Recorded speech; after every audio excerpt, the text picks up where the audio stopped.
Une introduction à la dynamique de la Fondation A, comment est-ce que la Fondation s'est créée, pourquoi elle a été créée, comment elle s'articule, quelles sont ses valeurs, sa mission et ses objectifs, sa vision aussi, pour la pérennité de la Fondation, parce que le but, c'est pas que ça tourne autour de une ou deux personnes ou d'une entreprise, mais c'est qu'on puisse servir beaucoup de professionnels et qu'il y ait une gouvernance qui soit en mode collectif et participatif à terme. Que quelqu'un finalement cherche un emploi, qu'une entreprise veuille vendre ses services, je dirais si on veut se faire des nouveaux amis ou bien si on veut rencontrer l'amant de sa vie, je pense que si je mets sur mon front Muriel cherche à vendre les services d'Abissa, Muriel cherche un nouveau travail, Muriel veut se faire des nouveaux amis, ça le fait un peu moyen. Hein? Tandis que si on essaye d'être dans une démarche de service à l'autre ou d'apporter une valeur ajoutée, là tout de suite les choses changent. Et c'est vraiment cet état d'esprit que j'avais envie d'impulser dans le cadre de l'écosystème. Il faut sortir d'une forme de zone de confort. L'idée, c'était de vraiment pouvoir construire cette petite plateforme de rencontres Abissa Aliensis Academy qui rassemble les parties prenantes qui transitent ou qui sont autour d'Abissa. Je veux dire les prospects, les clients, les partenaires, les fournisseurs, enfin toute personne qui à un moment donné, de près ou de loin, peut être intéressée par ce que nous faisons. Alors il y avait quelque chose qui me tenait beaucoup à cœur aussi, c'est tout ce qui est RSE, donc responsabilité sociale d'entreprise, et ça c'est quelque chose qui m'est cher. Je parlerai même aujourd'hui de responsabilité sociale individuelle plus que des responsabilités sociales d'entreprise, parce que je pense que ça touche tout un chacun, c'est notre engagement citoyen, chacun à notre niveau. Et autre chose dans cette responsabilité sociale d'entreprise, c'est le public, c'est-à-dire rapprocher les générations. Alors ça, c'est dû à mon historique personnel parce que j'ai beaucoup évolué, j'évolue toujours dans les communautés chrétiennes. Et j'ai trouvé qu'il y avait souvent un gap entre les générations. Ça s'articule comme suit. Alors, ce n'est pas hiérarchique, mais c'est le public que nous avons ciblé depuis le début. Et aujourd'hui, on sert beaucoup plus de professionnels.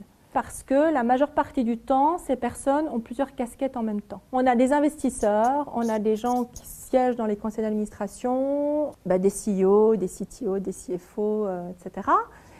Des managers décisionnaires, et puis des entrepreneurs et des consultants C-Level Advisory. Dans notre population, on apprécie les personnes qui, à un moment donné, justement, sortent un petit peu de leur zone de confort.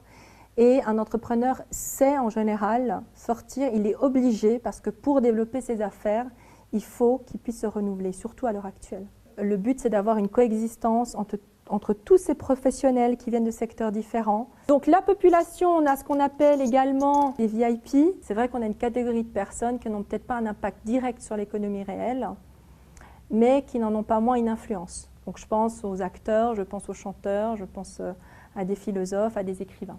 Ensuite, 80% dans la population de seniors qui sont actifs, donc seniors au sens d'autorité de compétence. On peut avoir un jeune qui a, je ne sais pas, 30 ans. J'en ai rencontré un il n'y a pas longtemps, il a 28. Il a créé sa propre boîte, il a déjà 400 dames de ménage sous lui depuis l'année passée. Et je pense qu'il doit certainement quand même avoir une certaine autorité de compétence, en tout cas dans le domaine de l'ubérisation. Voilà, dans ce sens-là. Et puis 10% de juniors, donc des gens qui viennent autant du monde de l'apprentissage que des universités, que des hautes écoles. Ça, c'est très important. Ce sont juste des gens qui sont willing, c'est-à-dire des gens qui ont envie d'apprendre. Et 10% de personnes qui sont au chômage, en transition de carrière ou qui, justement, sont en souffrance dans leur poste actuel et se posent des questions sur la pertinence du mot travail et sur le sens que ça a pour eux.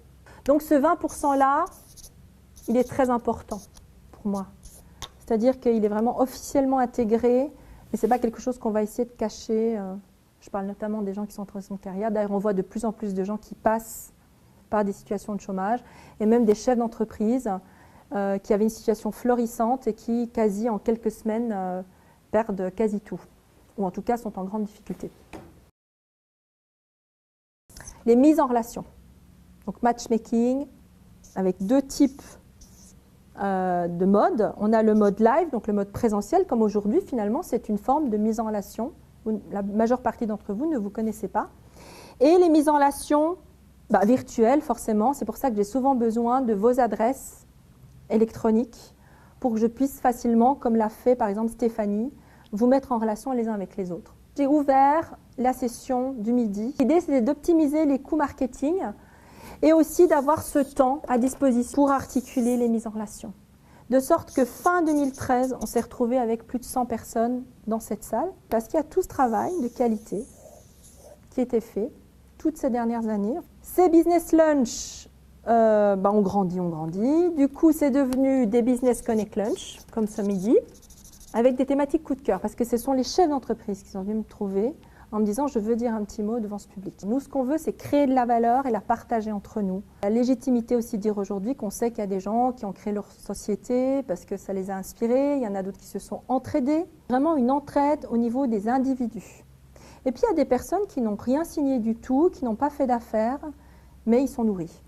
Ils sont nourris parce que c'est un groupe d'appartenance, parce qu'il y a toute une vie dynamique et systémique. Et cette fondation, elle est exactement en fait en lien avec notre ADN parce que c'est une fondation à but non lucratif, mais qui a le droit de développer des activités commerciales pour financer son fonctionnement. On a l'idée aussi de la formation, ça c'est quelque chose qui me tenait beaucoup à cœur à la même époque. Je voulais m'installer à 30% en indépendante pour développer une formation sur ce modèle-là, ce modèle organique de croissance. Et donc on peut aujourd'hui intégrer la formation dans les activités de la fondation à travers l'école entreprise, enfin j'ai appelé ça comme ça en un mot, AAA, qui a cette valeur ajoutée d'être dans l'intergénérationnel. Donc les créateliers, ça c'est un format qui avait été créé par Xavier Comtesse et qui nous a très gentiment donné le format, qui est plutôt théorique le matin et assez interactif l'après-midi. Et puis là, on est en train de regarder comment est-ce qu'on peut aller plus loin que ça, parce que ce qui a beaucoup de succès dans le cadre de AA, c'est ces petites rencontres collectives en brainstorming partagées entre les jeunes et les moins jeunes, sur des thématiques qui sont données, sur peut-être des fois simplement de l'entraide. Un chef d'entreprise, tout à coup, ne sait plus comment capitaliser. On se réunit et les gens ont envie de venir. Et donc, on a fait ça, par exemple, fin de l'année passée, début de cette année, on a réuni chaque fois 15 personnes de segments différents et qui réfléchissent ensemble. Et après, le chef d'entreprise peut sortir avec son flip chart, les numéros des gens et les action points concrets. Pour la pérennité, aujourd'hui, les boards honoraires de la Fondation, c'est-à-dire tous les comités qui sont bénévoles et qui viennent donner un élan et qui vont continuer à pérenniser l'articulation de la Fondation. Alors ça, c'est la deuxième partie de la vision. Ce que j'ai oublié de mentionner dans le premier dessin, c'est aussi toutes les organisations sociales et humanitaires qu'on a envie de mettre en avant. Donc on propulse pour le moment les gens comme si c'était un chef d'entreprise d'une grande boîte ou d'une PME, mais avec un but qui peut être social, entrepreneur et solidaire. Alors, il faut voir qu'il y a moi j'ai identifié 4 piliers aujourd'hui qui font partie, aujourd'hui je dirais de la Suisse romande, mais bon c'est quelque chose qui est transposable je pense pour tous les pays et qui est en lien avec l'international. On a l'aspect culturel, donc il y a 4 types de piliers, je pense que j'ai identifié qui influencent la culture, la famille, l'éducation, le travail et l'art et les sciences.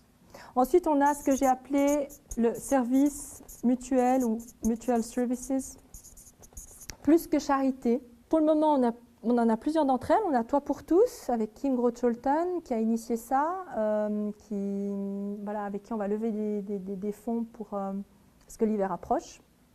On a Kokoro Lingua, c'est une très jeune, très belle entrepreneuse qui s'occupe de l'enseignement des langues pour les enfants à 3 à 6 ans. On a également Cléa Roup qui a mis en avant le projet Kibili avec la transformation des avocats en Guinée-Conakry. Et puis on a d'autres organisations comme Toalzane, ça c'est un projet très atypique qui est adossé un petit peu à Mercy Ships. C'est un couple, elle est française et lui américain. Ils ont quasi hérité d'une partie d'une île dans les Grenadines et leur but c'est de pouvoir accueillir du personnel d'organisations sociales et humanitaires parce qu'on sait que dans ce domaine-là, il y a en tout cas 40% de retournement à cause de bore-out ou de burn-out. Donc voilà, ça c'est les organisations qu'on s'est contenter aujourd'hui. Il y a Morija, il y a MEDER aussi qui sont un peu plus grandes, mais où on les met en avant et on fait des relais en termes de communication. Ce qui fait la valeur ajoutée de la Suisse, c'est la matière grise. et qu'on n'a pas de richesse, comme justement le Nigeria. Et je crois qu'il y a des modèles qu'on a développés ici, en Suisse, qui peuvent être aussi utiles et qu'on peut adapter à l'étranger. Il y a aussi des cerveaux en Suisse qu'on peut très bien positionner. Enfin, il y a des compétences en tout cas qui sont là.